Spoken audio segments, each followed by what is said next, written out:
Okay, so this is an overview of the Eternal Dragon Cosmology system, which I have just come to this culmination point and I'm ready to talk about after a lot of work and many years of study and distillation of all of these many pieces.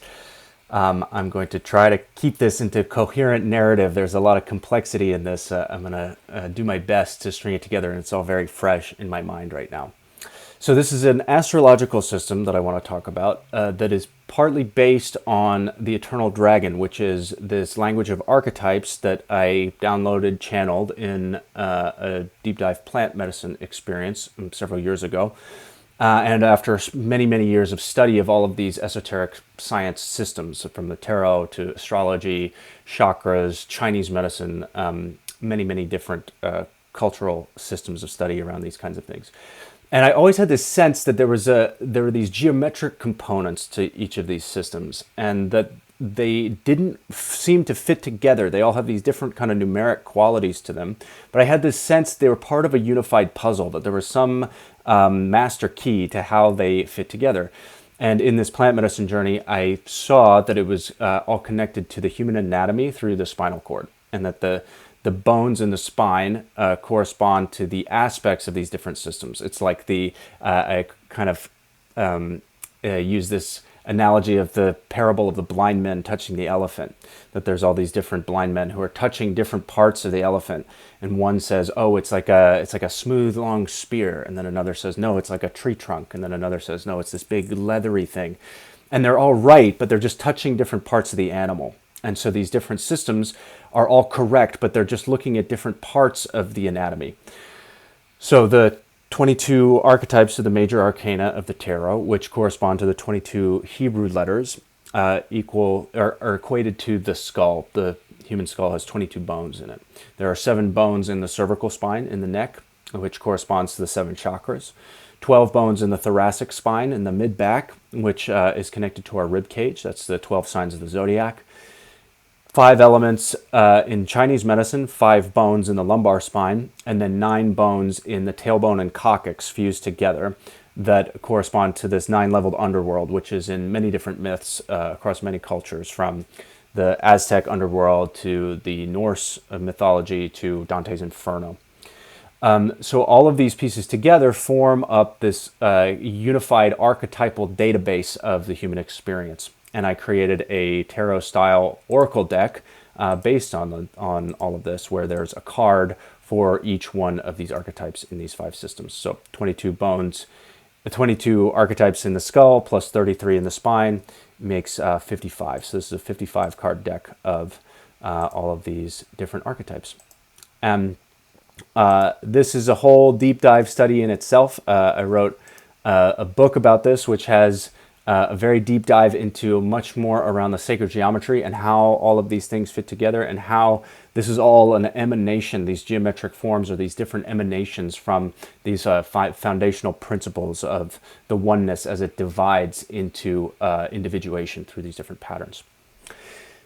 And so as I've been working on this, I had this sense that it intersected somehow with the I-Ching. And this is what Richard Rudd and Ra Uhuru have done with the gene keys and human design, is mapping the I-Ching around the zodiac. And so that I had the sense that the 12 signs of the zodiac are connected into that. And in the human design system, they do this. They take the King Wen sequence and map it around the zodiac in even increments. And there's something about this that always kind of bothered me, that felt like a slightly out of alignment. And there's a huge amount of value in these systems. Don't get me wrong, I've done my own Gene Keys profile. It's incredibly profound. There's a lot of value and wisdom that I've gotten out of studying these things. But it just always felt awkward to me that because of the way it divides, because 64 hexagrams doesn't divide neatly into 360 degrees or 12 signs, they're like awkwardly kind of straddling the edges of the zodiac, and they each one kind of takes up, I forget exactly how much, but it's like a fractional number of degrees. And it always kind of bothered me. And then I had this realization in looking at the way that the minor arcana is sometimes mapped to the zodiac. The minor arcana equates to the zodiac. And in when people split it into these 10-degree increments, they sometimes put the 10s outside on these cardinal points so that the 9 numbers fit into the zodiac signs evenly. And if you do this with the I-Ching, and this is something that's talked about in some of these ancient writings about the I-Ching, that the 1 and the 2 and the 63 and 64 in the King Wen sequence are kind of like bookends. They could say that they're like bookends to the whole system. And when you put them outside like this, then there's 60 remaining, which creates this mathematical elegant harmony where one hexagram equates to exactly 6 degrees. So that means that 5 hexagrams precisely fit into each zodiac sign. And then because each zodiac sign is 30 degrees, 6 times 5 is 30 degrees. So each line of every single hexagram equates to exactly 1 degree of a 360-degree circle. So to me, that was like, oh, that's a mathematical elegance. That's like a symmetry that just feels like this cosmic coincidence. And in a lot of this, there's so many cosmic harmonies in the way that the universe is structured. And the Eternal Dragon book goes into a lot of these. And it's just like at every turn, when you really start to study these things in their totality, it reveals there's a divine clockwork, this like divine patterning that has a beauty to it. There's an elegance to it. And so when I saw this, I was like, oh, this is really harmonious. But then I couldn't figure out how the rest of the hexagrams, once you take those 4 out, how do you map the rest of them onto the other signs? And I've struggled with this for years. This has been kind of like an ongoing obsession where I, wrote all of the hexagrams down onto pieces of paper and was kind of maniacally mapping them out on my floor, and I couldn't get it. And then I had this breakthrough by observing the shape of the swastika. And this is a really interesting thing because in a lot of my work, I've realized there's a need to reclaim some of these symbols that have been distorted, like the pentagram, like the number 666, like the swastika. These are really sacred ancient patterns and symbols that have been distorted and taken and used for negative imprinting. But so when we look at it and we actually see it as this like sacred patterning, with these deeper symmetries can get revealed. So this is the Fuxi binary sequence. So this is the original sequence of the I-Ching that starts with all yin lines in one corner and then ends with all yang lines in the other corner, and goes through a progressing sequence and maps them out according to this like binary code.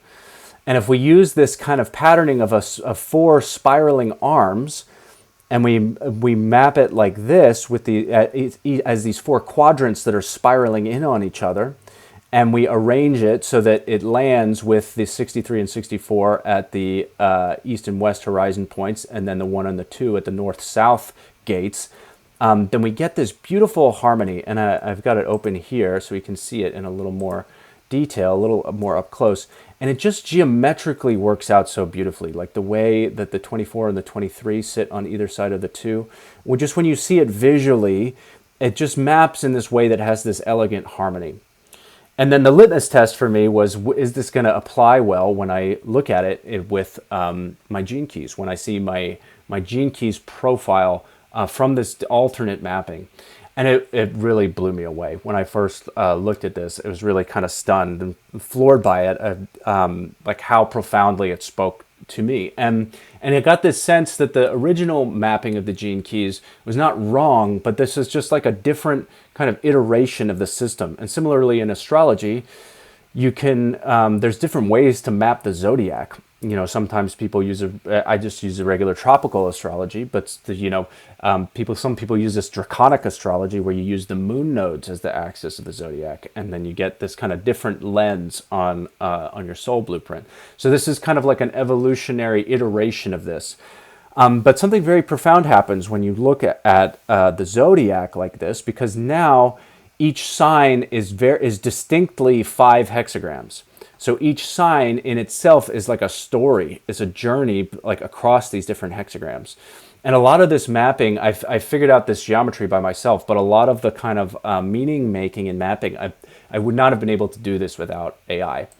So then using Google Notebook LM, I started going through this whole process and looking at it as like, okay, what is Aries when we look at it as a story of the hexagrams that make it up. So using this process, I made a whole, this is the 5 hexagrams that equate to Aries. And then I created this cohesive narrative of like, what is the journey of Aries across these 5 different hexagrams. And so I did this for all of the signs. And using also Notebook LM is this amazing tool for it. So I have all the Gene Keys books loaded into here, but I also have this hexagram table that I made where I have the original Chinese names of all of the hexagrams, plus their like ancient Zhouyi names, and then Richard Rudd's titles of them in the Gene Keys, plus this these traditional Zhouyi interpretations of what they mean from this ancient Chinese medicine Zhouyi book. And then fusing that with the Gene Keys interpretation, that's how I got to this these stories. So there's these narratives across the different hexagrams. So then this makes something really interesting where when you're looking at your chart, every planet, every position, any aspect of astrology will land in one of these, where to go? Will land in one of these zodiac signs, not just a zodiac sign, but on a specific hexagram and on a specific degree, every single degree of the zodiac corresponding to one line in the hexagrams. So we can break down the zodiac like this. And then I was comparing this also, looking at Richard Rudd's understanding of the hexagram lines through the Genius Sequence and Prosperity and Love books, and kind of breaking down his understanding of them. And he, you know, in the different spheres, he gives these different interpretations of what the lines mean, but there's an overarching meaning to them. And what I realized is that they correspond to the chakras pretty precisely. So every line of a hexagram corresponds to a chakra as well. So we have these chakra correspondences where line 1 is the root chakra, line 2 is the sacral chakra, and so on and so on. And so I did a whole breakdown of this that is a fusion of Richard Rudd's interpretation of these lines fused with my Eternal Dragon understanding of the chakras, because I've written this whole book and, you know, written a whole long chapter about each one of these chakras. So I'm comparing and synthesizing across my work, across the ancient Zhouyi, across Richard Rudd's work to create this like synthesis of all of this. So we've got the chakras. And then with the elements too, there's a whole thing I could go into with the elements, but when we unify the Eastern and Western systems of the elements, we have fire and water, but then I really see the earth element, Capricorn, Taurus, and Virgo, as wood, and the air element, what's traditionally called air, as the metal element in Chinese medicine. And there's a whole deeper dive thing I could go into this, and the earth then being the center, the earth being the centerpiece that the other elements are orbiting around. And there's like an understanding of this in Chinese medicine as well. When we look at it, like there's the alchemical cycle of the 5 elements as they go in a pentagram, but then also another way to look at it where the earth is in the center, and they correspond to these 5 platonic solids as well. So this is a whole synthesis of all of these different pieces coming together, and what it's now landed on. Oh, and so then the other piece is then the planets correspond to the tarot archetypes, to the major arcana tarot archetypes. So the sun is the prophet, which is traditionally called the Hierophant. The moon is the witch, which is traditionally called the high priestess. I've renamed a lot of these for various reasons. And so each of the 7 visible planets corresponds to one of the major arcana tarot archetype characters. And so then what we get is a mechanism whereby you have a character. So the moon is not just like your feelings, but it's actually an archetypal character. And in the tarot, there's the lower and upper half of the major arcana, which are the character, but then the apotheosis or the destiny or like the final accomplishment of that character. And then this 9-leveled underworld that I mentioned. So, oh, where'd it go? I lost it. Anyway, the the 9-leveled underworld is like the antagonist of that character. So each archetype of the tarot is really a trinity. It's a journey of the character facing a challenge to then get to an apotheosis. So then every planet has this like trinity of a story to it. So this just kind of turned into a whole nother book about this astrological system based on all of these things fusing together. But so the ultimate kind of so what of all of this is now, because I've documented all of this and done this like thorough work, and I've got these tables with all of this information in it. I've got the Gene Keys book. I've got my own book. I've got this like diagram of the whole cosmology. I can now run your astrology data through this and do a reading based on all of this. And so I've developed a mechanism where you can just fill out a simple form, put your name and your birthday and your time of birth and your birth city, and then it will generate a spreadsheet information that has all of your astrological data in this kind of like messy JSON format. And then I use Google Notebook LM to run through a whole process to then generate this clean natal data like this. So then every single aspect of your astrology chart then corresponds to a zodiac sign, an element, a hexagram, and a chakra as well. So then you get this detailed chart readout of your natal data like this.